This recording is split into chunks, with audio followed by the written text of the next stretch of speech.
अच्छा गाइस, आज की ये जो कहानी है ये सारा अली की कहानी है और ये कहानी 1986-87 की कहानी है। ये बताती है कि उस दौर में हम लोग इंडिया में एक छोटे से विलेज के अंदर रहा करते थे। बेसिकली ये जो विलेज था यहाँ पे अक्सरियत मुसलमानों की थी और अगर आप इसकी आबादी की बात करें तो इतनी आबादी नहीं थी और ना ही उस दौर में इतनी ज़्यादा फैसिलिटीज़ मौजूद थी। जैसे कि आमतौर पे गांव के जो लोग हैं वो एग्रीकल्चर पे डिपेंड किया करते हैं और उनका जो रोज़गार है, रोज़ी है, वो इस ज़राअत के शोबे से वाबस्ता होता है। तो वैसे ही इनके फादर भी एक किसान थे और पूरे साल मेहनत करने के बाद इनको जो भी पैसे मिलते हैं उसी पैसे से इनका गुज़रो औकात हुआ करता था। इनका जो घर था, जिसे आप एक हवेली भी कह सकते हैं, ये वैसे ही प्री पार्टीशन यानी उस दौर की हवेली थी जिस दौर में अंग्रेज़ यहाँ पे हुक्मरानी किया करते थे। वैसे ही पुरानी सी बनी हुई थी, वैसे ही इसका इंफ्रास्ट्रक्चर था। जैसे ही आप हवेली के अंदर एंटर होते हैं, सामने एक बहुत बड़ी सी जगह मौजूद थी जिसे आप औताक कह सकते हैं। इसको क्रॉस करने के बाद कुछ कमरे मौजूद थे और बैक साइड पे एक छोटी सी गैलरी नुमा जगह मौजूद थी। इसके बाहर एक दीवार थी और दीवार के बाहर इनका भैंसों का या फिर जानवरों का अस्तबल मौजूद था। ये बताती है कि जहाँ पे मेरा कमरा था, इस कमरे से अगर मैं खिड़की को खोल लूँ तो बाहर खेतों का जो नज़ारा है वो मुझे वाज़े तौर पे नज़र आया करता था। बड़ा सादा दौर था, बहुत सीधे साधे लोग थे और अक्सर ऐसा होता था कि मगरिब होते ही ज़्यादातर लोग अपने अपने बिस्तरों में जाके सोने की तैयारी किया करते थे।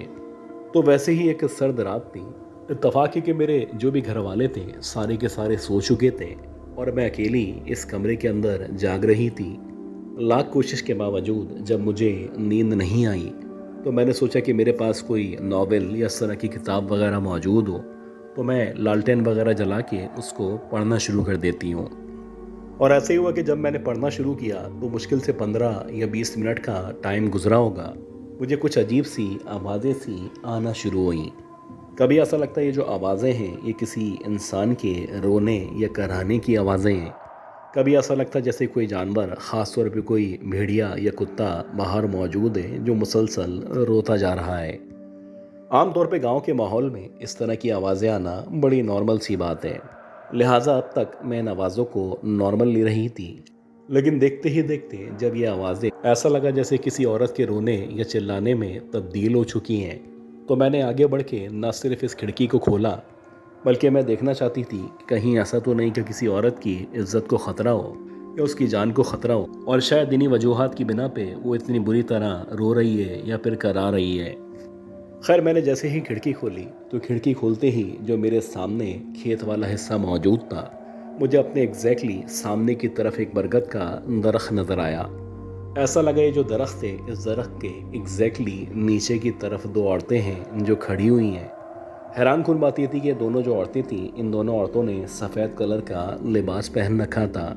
और ऐसा लग रहा था कि वो उस दरख्त के तने के अतराफ में या गिर्द में चक्कर काट रही हैं। जैसे कि आमतौर पे हिंदू मज़हब की जो औरतें हैं वो अक्सर दरख्तों की पूजा वगैरह किया करती हैं। तो अब तक मुझे यही महसूस हो रहा था जैसे कोई हिंदू औरत है और यहाँ पे कोई रस्म रिवाज अदा किए जा रहे हैं।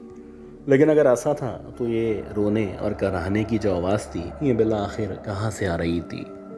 हैरान कुन बात ये थी कि अभी जबकि मैं इन औरतों पे या इनके हुलिये पे, इनकी शक्लों पे गौर करने की कोशिश कर रही थी, तो देखते ही देखते जब मैंने इनकी आंखों पे, ख़ास तौर पे इनके पाँव पे गौर करना शुरू किया, तो सबसे पहली बात तो यही थी कि इनकी दोनों की जो आंखें थीं ऐसा लग रहा था जैसे ऊपर चढ़ी हुई हैं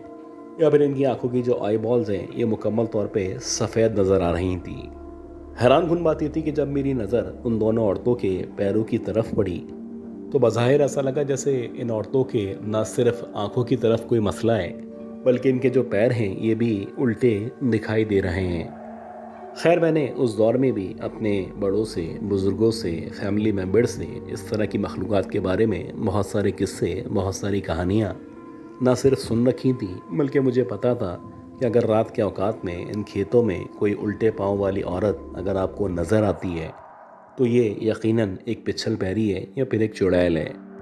खैर, मैंने जल्दी से इस खिड़की को बंद किया और बंद करने के बाद जितनी भी कुरानी आयत मुझे आया करती थी मैंने एक एक करके उन तमाम कुरानी आयत की तिलावत शुरू कर दी।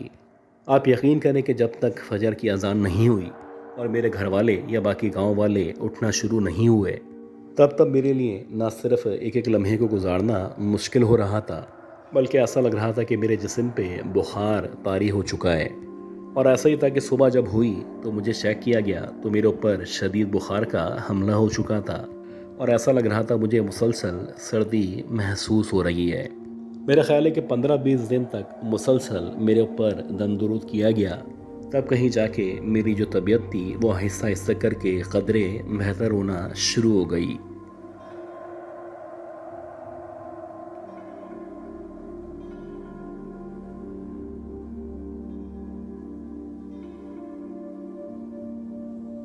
मुझे अच्छी तरह याद है कि सर्दियों के दिन चल रहे थे और शायद 29 या 30 दिसंबर थी। मैं अपने इस प्राइवेट हॉस्पिटल के अंदर हाईवे पे मौजूद था, और आज यहाँ पे 3 इमरजेंसी केसेस मेरे सामने आए थे। हमारा जो अस्पताल था, क्योंकि ये शुरू से ही हाईवे पे या रोड पे मौजूद था, तो अक्सर जब रोड पे एक्सीडेंट हुआ करते थे तो इस तरह के बहुत सारे केसेस हमारे सामने आया करते थे। अब क्योंकि मैं एक नर्स के तौर पे इस हॉस्पिटल में काम कर रहा था, तो आम तौर पे मुझे मेल पेशेंट्स के साथ रखा जाता था। वैसे ही एक अनफॉर्चुनेट केस हुआ था, या आप कह सकते हैं कि एक हादसा हुआ था, और उस हादसे के नतीजे में एक 11 साल का बच्चा तकरीबन ना सिर्फ मौत के मुंह में चला गया था, बल्कि अब लग रहा था जैसे उसका बचना नामुमकिन है। खैर, क्योंकि डॉक्टर अपने तौर पे कोशिश किया करते हैं, तो वैसे ही जो भी डॉक्टर थे वो ना सिर्फ कोशिश कर रहे थे, बल्कि वो चाह रहे थे कि किसी भी तौर इस बच्चे को बचाने के साथ साथ इसके जो भी पेरेंट्स हैं उनको थोड़ा सा हौसला दिया जा सके। तकरीबन 2 या 3 घंटे तक ये सिलसिला चलता रहा, और फिर एकदम से वो जो भी बच्चा था उसने अपनी आंखें खोली, और आंखें खोलने के बाद उसने ऊपर की तरफ, यानी जहाँ पे फ़ैन या आप कह सकते हैं कि एसी वगैरह मौजूद था, इशारा करना शुरू किया। ऐसा लग रहा था जैसे उसको कुछ वहाँ पे नज़र आ रहा है, और वो हमें बताना चाहता है कि जैसे कुछ वहाँ पे मौजूद है। अब आम तौर पे जो डॉक्टर्स होते हैं या जो भी उनको इमीडिएटली फर्स्ट एड दे रहे होते हैं, वो कोशिश करते हैं कि इस तरह के पेशेंट से, ख़ास तौर पे बच्चों से पॉजिटिव बातें करें, उनके घर के बारे में, उनके दोस्तों के बारे में बातें करके उनको इंगेज करें। तो वैसे ही जब डॉक्टर ने उसको इंगेज करने की कोशिश की, तो वो एकदम से कहने लगा कि मुझे ऊपर की तरफ, यानी जहाँ पे मैं देख रहा हूँ, ऐसा लग रहा है जैसे बहुत सारी ख़वातीन हैं या लेडीज़ हैं जो नज़र आ रही हैं। और ये जितनी भी लेडीज़ मेरे सामने मौजूद हैं, बज़ाहिर ऐसा लग रहा था जैसे बहुत ज़्यादा तैयार हुई भी हैं, और उन्होंने बहुत ज़्यादा मेकअप वगैरह किया हुआ है। ये जितनी भी लेडीज़ या ख़वातीन इसको नज़र आ रही हैं, इसको ऐसा लग रहा है कि इन सब के जो चेहरे हैं वो बहुत ज़्यादा गौर करने पे जाने पहचाने से लग रहे हैं। और ऐसे ही हुआ कि बच्चा कुछ देर तक ऊपर देख के इस तरह की बातें करता रहा, और फिर उसने अपने मुंह से दादी या नानी पुकारना शुरू किया। उस बच्चे का कहना था कि मेरे सामने दादी और नानी मौजूद हैं, और ऐसा लग रहा है जैसे वो जवान नज़र आ रही हैं। वो मेरी तरफ मुस्कुरा के देख रही हैं, और वो मुझे कह रही हैं कि तुम परेशान ना हो, हम तुम्हें अपने साथ खैरियत से ले जाएंगे। अब जैसे ही उस बच्चे ने इस तरह की बातें करना शुरू की, तो डॉक्टर उसके अलावा जो भी लोग मौजूद थे वो सारे के सारे परेशान हो गए, क्योंकि आम तौर पे आपकी डेथ से पहले, या आप कह सकते हैं कि जिसका भी इंतकाल होने वाला होता है, उसके इंतकाल से पहले वो इस तरह की बातें किया करता है। अब जब उस बच्चे ने इस तरह की बातें करना शुरू की, तो ऐसा लग रहा था कि बस आखिरी टाइम आ चुका है। और देखते ही देखते वो जो बच्चा था उसने एकदम से न सिर्फ अपनी आंखें बंद करना शुरू की, बल्कि डॉक्टर को या जो भी वहाँ पे मौजूद थे उन सब की तरफ इशारा करके अल्लाह हाफिज़ कहना शुरू कर दिया। जैसे वो इशारा कर रहा था या जैसे वो आंखों से बताना चाह रहा था, ऐसा लग रहा था जैसे उसको पता चल चुका है कि अब उसका आखिरी टाइम आ चुका है। और डॉक्टर बताया करते हैं कि जब उसका बिल्कुल आखिरी टाइम था, यानी जो आखिरी 30 सेकंड थे, उन 30 सेकंड में ऐसा लग रहा था जैसे उसकी जो शहादत की उंगली है वो ऊपर उठी हुई है और वो मुसलसल कलमा पढ़ रहा है। देखते ही देखते इन 30-40 सेकंड के अंदर अंदर ये जो बच्चा था ये मौत की वादी में ना सिर्फ चला गया था, बल्कि हमारे लिए या हमारे जहनों में बहुत सारे सवालात छोड़ गया था कि इसको मरने से पहले जो नानी और दादी नज़र आ रही थी, जो कि ऑलरेडी सालों पहले इस दुनिया से जा चुकी थी, वो भला कैसे नज़र आ रही थी और वो इतनी खूबसूरत और जवान कैसे लग रही थी।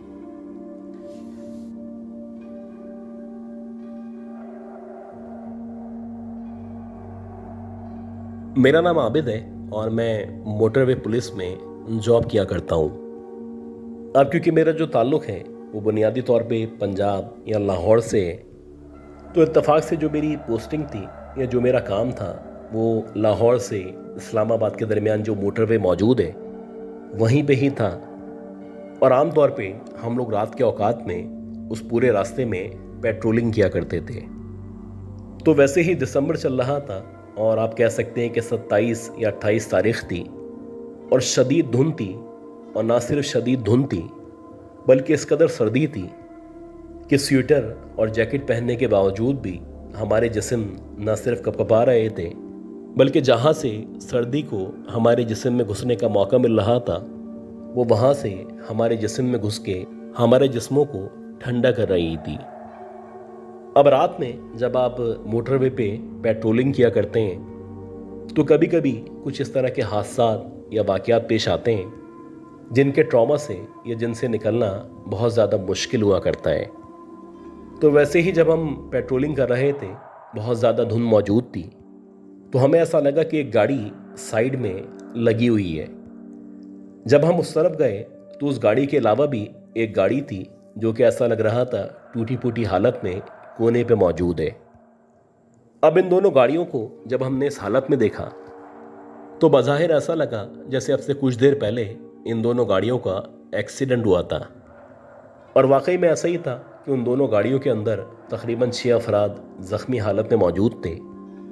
अब क्योंकि ये हमारी जिम्मेदारी है कि जब भी इस तरह का कोई केस होता है तो जो हमारे SOPs हैं उनके मुताबिक फ़ौरन से इनको अस्पताल पहुंचाने की